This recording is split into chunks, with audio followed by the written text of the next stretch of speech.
Bonjour. Bonjour. Bonjour. Bonjour. Alors, eh bien, comme on est là, on effectue d'énormes détours, hein, tout en restant quand même sur le principal, donc le sujet général. Dans la conclusion de cette deuxième partie, j'ai pris de tes nouvelles, puis j'ai cherché à m'informer par rapport à ton absence entre le 25 novembre et le 26 janvier. Pour me répondre, nous sommes passés par 6 parties supplémentaires, n'est-ce pas? C'est Et vrai. dans tout ce détour, nous n'avons toujours pas conclu sur ce qui traite de cette deuxième partie. C'est vrai. Du coup, penses-tu que maintenant ce soit envisageable?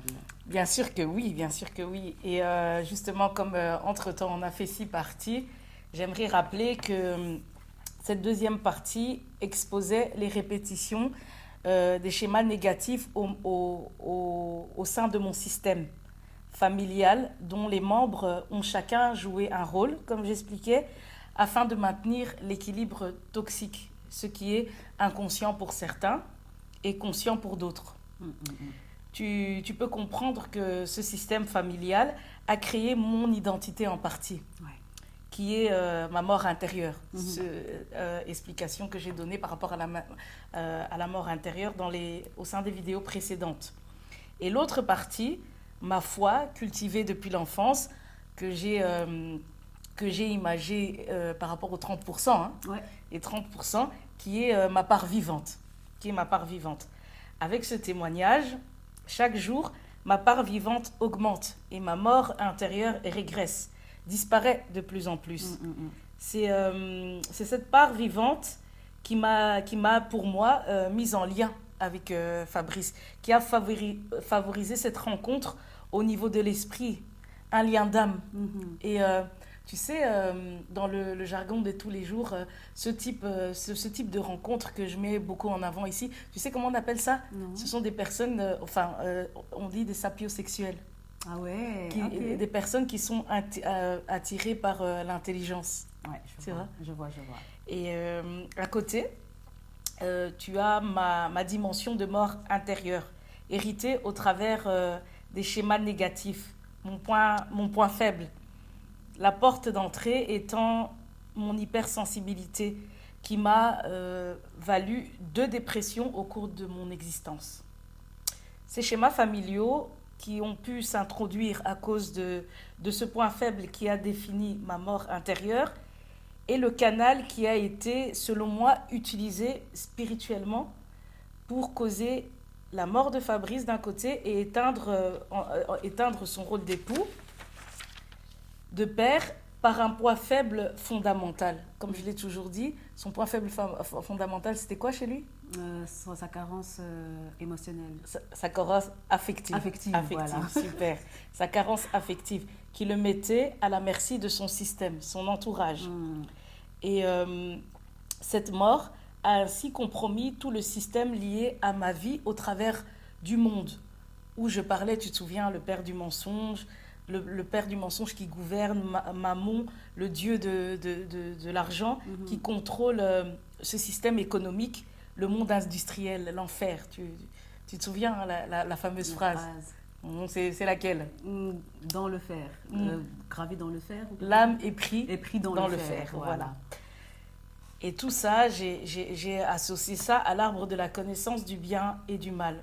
Donc conclure ce chapitre, c'est continuer à ouvrir la bouche en me saisissant de l'esprit de vérité.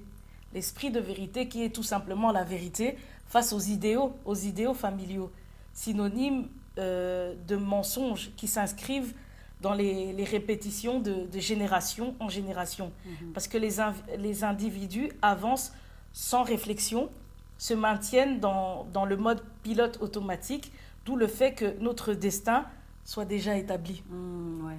Tu vois? Ouais. Fonctionner dans la lignée de famille, c'est être privé de choix pour moi. Aucun libre arbitre dans un monde où l'invisible est une dictature pour tous les êtres humains. C'est vrai. Et donc, avec le Dieu vivant, la résurrection, il est question d'un pouvoir dans une alliance partagée, libre et choisie, n'est-ce pas? Oui, Toutes les décisions choisies à partir de ma part vivante ont été libres, réfléchies et se sont toujours soldées par un résultat heureux. Ok. Ton hypersensibilité, du coup, étant la porte d'entrée vers ta mort intérieure, peux-tu me rappeler les fondements phares, selon toi, qui constituent les répétitions familiales de ton histoire, ainsi que les différents rôles joués par les différents membres? Ouais. Je spécifiais que les rôles joués par tous les membres, toujours dans cette deuxième partie, hein, c'est bien ta question, ça fait une piqûre de rappel. C'est ça. Et donc, comme je disais, les rôles joués par les différents membres se tenaient au service des liens traumatiques qui sont les suivants. J'avais parlé de la polygamie, l'inceste, les rivalités, le père absent, la parentification, la mère absente émotionnellement, submergée par ses douleurs, les syndromes d'anniversaire, les deuils non faits, les loyautés invisibles. Ce sont des termes que j'ai déjà évoqués et expliqués de long en large dans la deuxième partie. Donc, je ne vais pas revenir dessus, mais de toute façon, il n'y aura pas le choix que quand je vais revenir dessus, j'y mettrai quelques explications, mais pas aussi profondes que dans la partie précédente. Ok. Et il faut dire que ce sont tous des termes utilisés dans la systémique psychologique que j'ai déjà expliqué également au sein de la deuxième partie. Ok. Maintenant, je vais te poser une question. Maintenant, je sais que je reviens encore dessus, hein. Mais quand tu cites la mère absente émotionnellement, je suis encore étonnée. Et je vais certainement te faire répéter ce que tu as déjà dit, mais comment peux-tu avoir été émotionnellement pleine avec un père absent la plupart du temps, et donc absent physiquement, hein, et une mère émotionnellement absente? Attends, comment peux-tu être émotionnellement pleine? Pleine, oui. Avec... Non, si tu peux répéter. Donc comment peux-tu avoir été émotionnellement pleine avec un père absent physiquement la plupart du temps, et une mère émotionnellement absente? Ah, mais ça, en fait, tu vas me spolier. Si je te réponds maintenant, ça va être compliqué. Okay, comment? Ah oui, vu que tu parles par rapport à moi, vu que j'avais dit que moi, à un moment, j'étais bien entourée. Oui. Est-ce que je te réponds maintenant ou non? Tu peux me répondre après, il n'y a pas de souci, mais comme ça, j'avais ça en tête. Mais ah oui, la mère absente émotionnellement, le père absent physiquement. Ah ouais, mais il faut dire aussi que ça, c'est dans le contexte général. Okay. Tu sais, bon, je vais quand même te répondre aussi en partie. On peut être dans une famille, on peut être 7 enfants, mais aucun ne vit la même relation avec ses parents. C'est ça. Aucun. Ouais. Et je te parle aussi de mon métier en systémique, il y a aussi les événements qui jouent. Tu peux être dans un moment où, quand toi tu nais, le contexte social, vous êtes en temps de guerre. Si le contexte social, vous êtes en temps où, par exemple, ici en Belgique, on a connu quoi? C'est quoi les grands moments de l'histoire? Il y a les moments de la guerre, il y a les moments des 30 glorieuses. Quand tu nais dans des moments comme ça, où l'économie va bien et tout ça, fatalement, tu as des parents plus disponibles. Et c'est ça la systémique. On s'en tient aussi au contexte. Selon que le contexte sociétal va d'une certaine manière, les personnes sont disponibles ou moins disponibles. Ah, c'est ça. Tu comprends? Oui. Ce n'est pas qu'une question d'émotionnel, mais aussi de tout le contexte qu'il y a autour. Par exemple, je vais te donner un autre exemple et tout. Tu as une jeune fille qui est anorexique. Elle est anorexique et tout ça et tout. Elle a des parents et tout qui l'éduquent bien, correctement. Elle va manger ses repas trois fois par jour.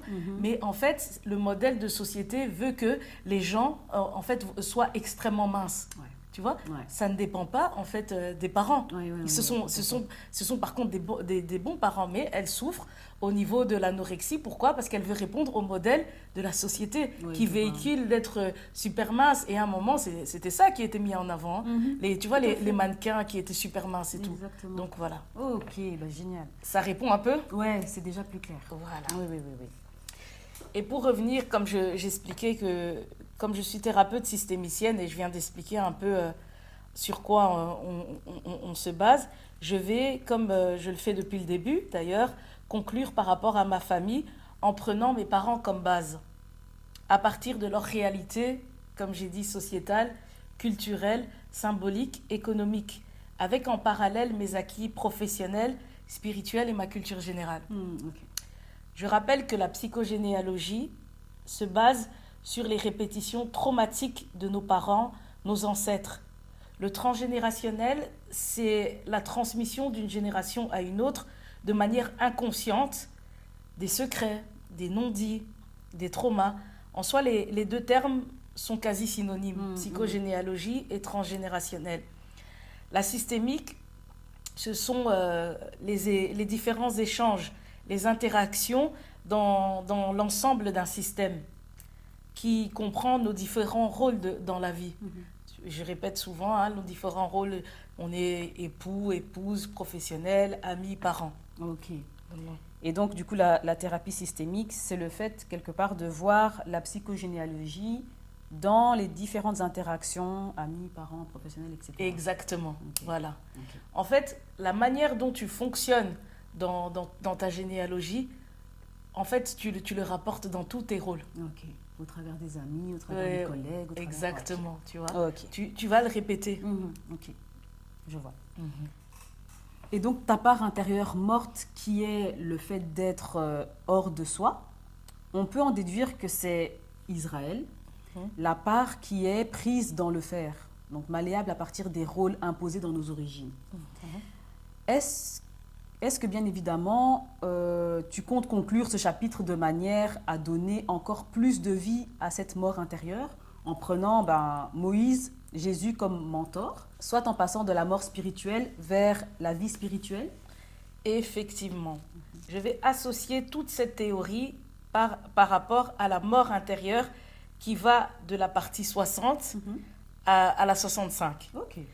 À partir des répétitions négatives dans ma propre histoire, notre propre histoire à Fabrice et à moi, que je vais continuer à lier à ce qui est né d'eau et d'esprit, sans me laisser intimider par son décès. Le Dieu vivant, l'esprit de vérité qui expose ses idéaux familiaux, synonyme de mensonge. Et tu vois un peu dans quel sens je veux dire ça, hein? Parce que des fois, on continue dans nos histoires de famille, on refuse de voir ce qui nous fait mal, ce qui nous blesse, et on continue à avancer selon ce qui nous arrange. Et ça cause des dégâts. Donc ici, je vais reprendre l'exemple fictif. Fictif, ça veut dire que c'est faux que j'avais pris au sein de la partie 64. Tu te souviens, j'expliquais la femme abusée dans son enfance par son père de ses 7 à 11 ans. Je me rappelle. Ce père agresseur qui a subvenu aux besoins de cette femme et qui a mis sa famille à l'abri de tous les soucis financiers.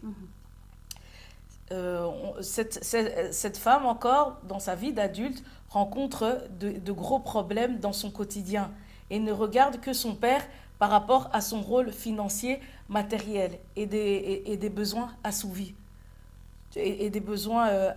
Donc, tu vois un peu ici comment elle a subi un abus de ses 7 à 11 ans et dans sa vie de tous les jours, dans sa vie de tous les jours en tant qu'adulte, elle a des problèmes. Oui, je vois.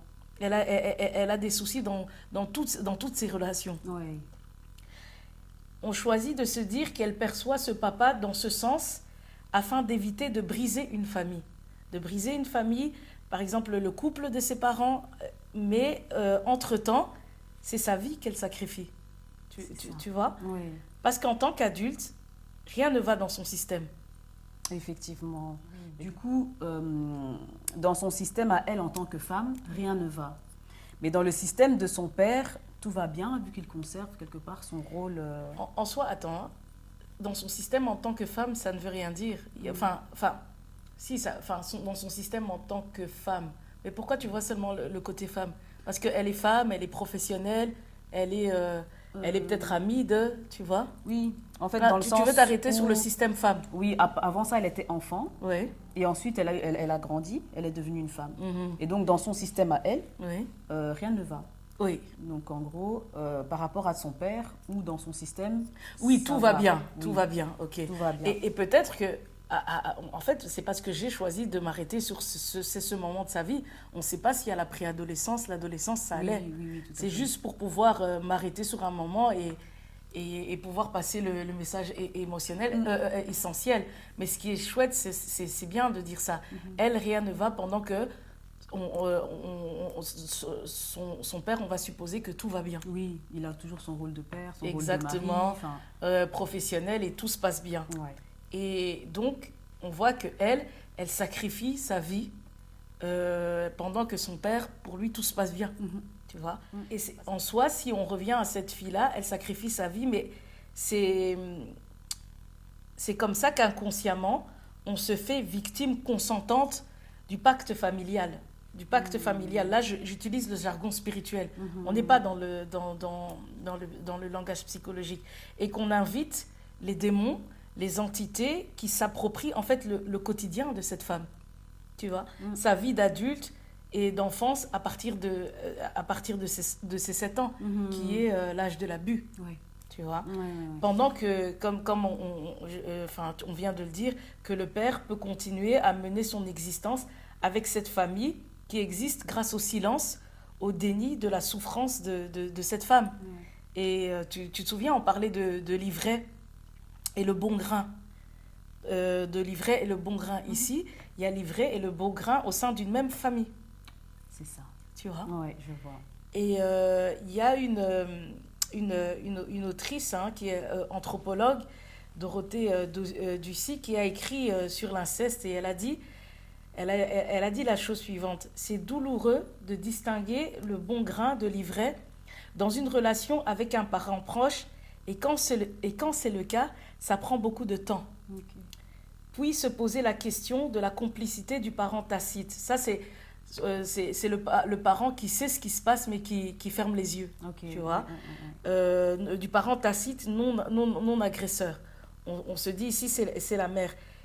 Et qu'est-ce qu'elle dit? C'est risqué de voir disparaître le dernier point d'accroche au monde.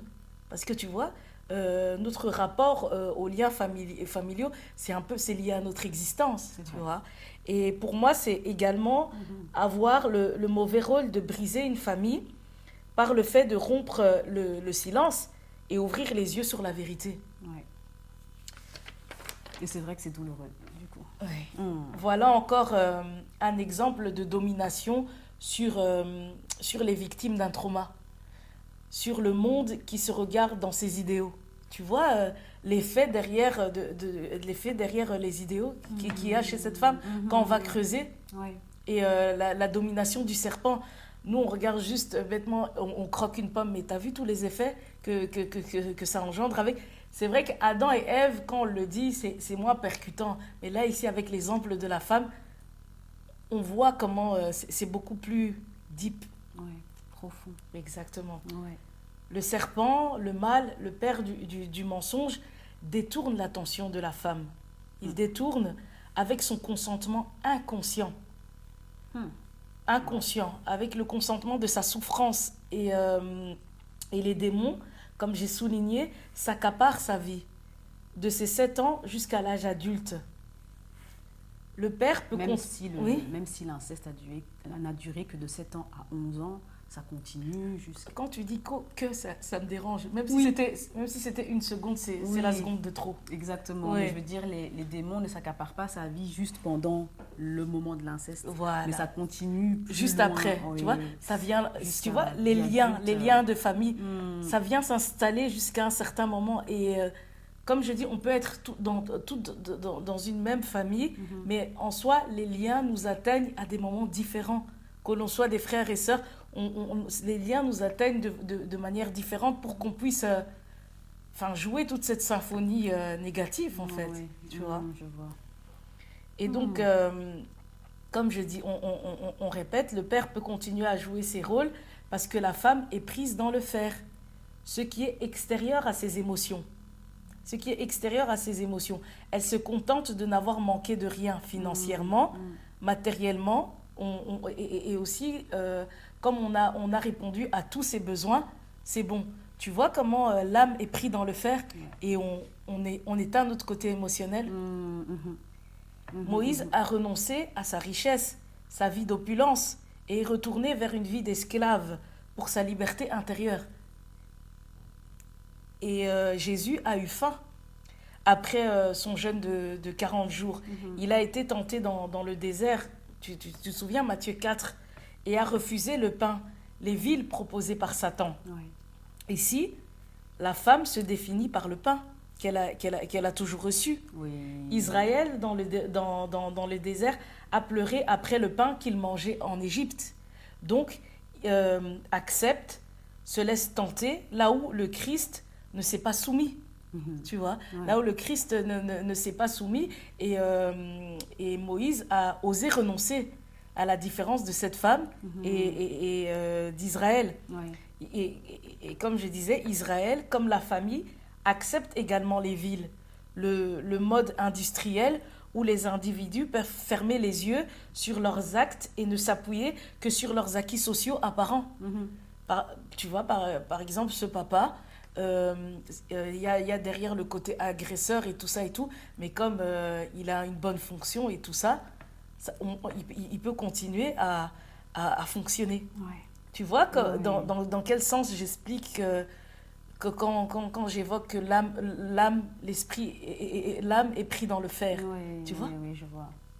En gros, vous pouvez me faire ce que vous voulez tant que j'ai mes besoins qui sont satisfaits. Un peu comme le peuple d'Israël qui dit, nous on veut retourner chez Pharaon parce que là au moins on aura le pain. Et peu importe ce qu'il nous fait, on avait au moins le pain. Oui. Bon, là tu parles par rapport à la femme alors. Oui, les deux. Oui. Le peuple d'Israël et la femme. Oui, et moi je parlais ici par rapport au père, dans le sens où comment c'est... En fait, la réalité industrielle extérieure peut nous permettre en fait de fuir nos fautes. Aussi. Tu vois? Oui, je vois. Oui, en fait, on dit qu'il est bon père parce qu'il répond à les besoins, il répond aux besoins primaires, mais c'est des besoins extérieurs. Exactement. Est-ce qu'en tant que père, en tant qu'époux, sur le plan émotionnel, est-ce que c'est un papa? Ah non. On ne sait pas. C'est ça. Mais déjà pour cette fille, ça, on voit que ce n'est pas un papa. Exactement. Tu vois. Le mensonge, à la différence, on peut dire à la différence du Christ, de Moïse, qui se forge dans la vérité, en passant par la souffrance constructive, réparatrice. Parce que oui, il accepte de mourir de faim, il ne cède pas aux villes et tout ça, mais Moïse aussi, il se retire du palais, de la grandeur, mais on comprend qu'il se sent beaucoup mieux, il se sent plus riche de l'intérieur, parce que son âme et son esprit deviennent vivants. Je déduis qu'Israël, les familles sur terre, en général, c'est l'emprise du mal, du fer, où les individus sont tournés vers leur bonheur grâce à la souffrance des autres. C'est ça. Ce qui en soi est fourbe, parce que le père est père grâce à la souffrance niée par sa fille. Niée. Hein. Et la famille, le chant dans la parabole de l'ivraie, est également heureuse pour cette raison. Oui. La femme, comme je disais, c'est le bon grain. L'ivraie, c'est le père. Et on ne peut pas toucher parce que... On ne peut pas toucher pourquoi? Tu te souviens que j'expliquais dans l'histoire? Là, on peut toucher, là, on ne peut pas toucher. Ici, on ne peut pas toucher. Pourquoi? Ah, je ne me souviens pas de cette histoire-là où on peut toucher. Si, il y avait l'ivraie et le bon grain. Oui, on ne peut pas toucher. La mauvaise semence, on ne peut pas la retirer. Pourquoi ici? Parce que... c'est comme si le bon grain n'est pas encore assez mûr que pour pouvoir être retiré sans qu'il soit mais dans le touché. cas de la femme et du père ici, pourquoi on peut pas retirer la sémence? Parce que la femme ne sait pas encore qu'elle est sacrifiée. En fait, elle ne se reconnaît pas encore comme étant sacrifiée. Comme étant abusée. Comme étant abusée. C'est la même, là, sur Voilà. le jargon spirituel, sacrifiée, mais dans le jargon psychologue, c'est abusé. Et donc, du coup, si on les retire, elle va y perdre quelque chose aussi. En fait. Exactement. Elle ne va pas s'en sortir. Exactement. Donc, on est obligé de la laisser comme ça. Tu vois. Et donc, grâce à son déni, ça permet à cette famille de fonctionner dans cette mauvaise semence. Ouais. Ok, du coup, je vais faire je ne vais pas dire bref résumé, je vais faire un bon résumé de la situation. En gros, petit 1, le bon grain, c'est la fille abusée, devenue adulte qui ferme les yeux par rapport à son père qui est l'agresseur, donc l'ivraie. Petit 2, dans le quotidien de cette femme adulte, rien ne va à cause de son trauma d'enfance qui est l'abus. Exactement. Son système, ses différents rôles, dans le langage spirituel, c'est comme dire qu'elle est habitée par des entités, des démons, qui se manifestent dans le langage psychologique par des émotions négatives. Exactement. Et même sur le plan spirituel, on pourrait même dire que, en fait, sur le plan spirituel, c'est comme si on va parler de possession, qu'elle est possédée. Oui, je vois. Oui. Et ces émotions négatives sont par exemple les pensées suicidaires, Oui. De la tristesse profonde, des difficultés relationnelles. Exactement. Ok.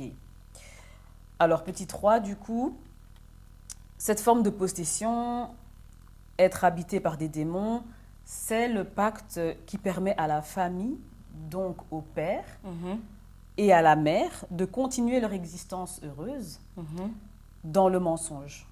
Ok. Donc, en fait, ça permet à la famille, au père, à la mère, ouais, comme tu dis, oui, de continuer leur existence. Ok. Ouais. Ok. Et donc, l'abus du père transmis à la femme, c'est la transmission négative du père vers la fille. La transmission, tu vois comment un transgénérationnel. Voilà. Ouais. Donc, elle est dans cet état-là, parce que c'est un peu comme Adam et Ève. Hein. Ils pêchent et puis après, tu vois que un frère tue l'autre. Oui. Ici, il agresse et c'est la fille qui est dans un état. Dans un mauvais état. Oui. Oui. La vie est injuste quand même. Ah, Et c'est comme on dit dans la Bible, les parents mangeaient des raisins. Tu connais cette phrase? Et les dents des enfants. Et ce sont les dons des enfants qui sont agacés. Ouais. Et tu vois comment voilà, le système du monde, et Dieu n'a rien à voir, c'est le système dans lequel nous sommes. Parce que si on accepte de raisonner dans le sens du mensonge, ben, le diable nous traite avec son injustice. Hein. C'est ça. Tu fais une faute et c'est l'autre qui paye. C'est ça la logique du sacrifice en fait. Hein. Si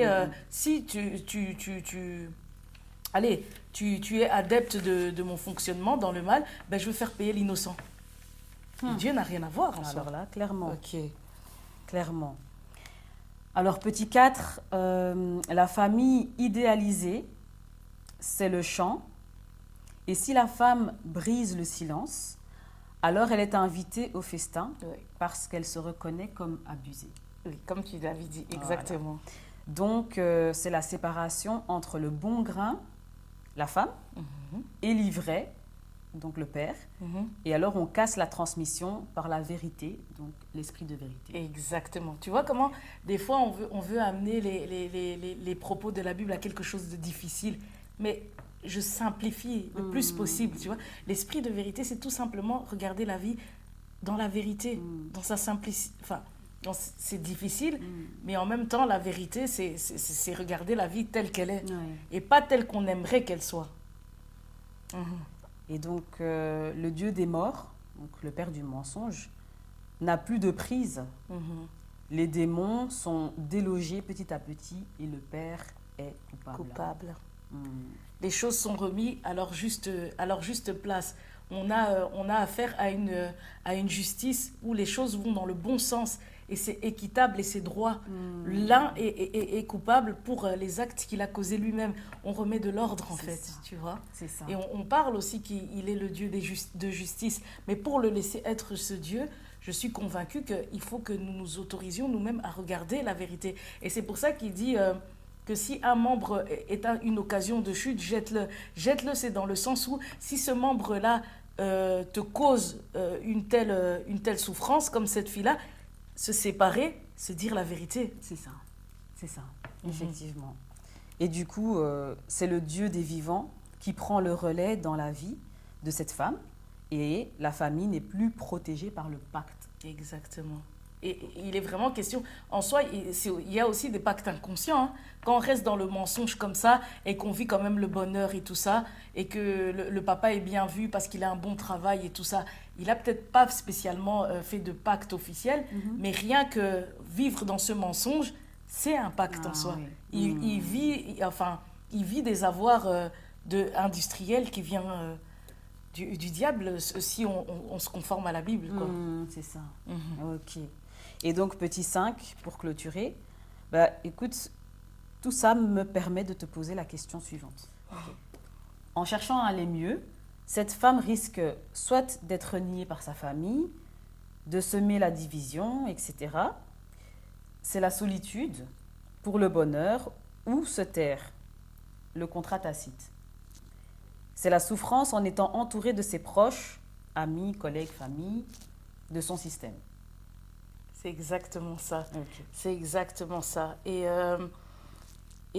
tu vois aussi, quand tu poses ta question, c'est violent. En fait, elle est sous silence. Elle est sous silence, mais elle est entourée de toutes les personnes qu'elle aime. Mais dans un contexte où, en fait, pour être entourée des personnes qu'elle aime, elle s'enferme dans une souffrance intérieure. C'est ça. Tu vois. C'est ça. Si par exemple, et tout, je vais pas jusque-là, mais c'est lié, tu vois. Fabrice il était entouré de beaucoup de personnes, mais sa carence affective, c'est aussi une souffrance intérieure. Et en soi, il n'y a pas que lui. On est tous atteints de certaines de ces souffrances. Hein. Oui, tout à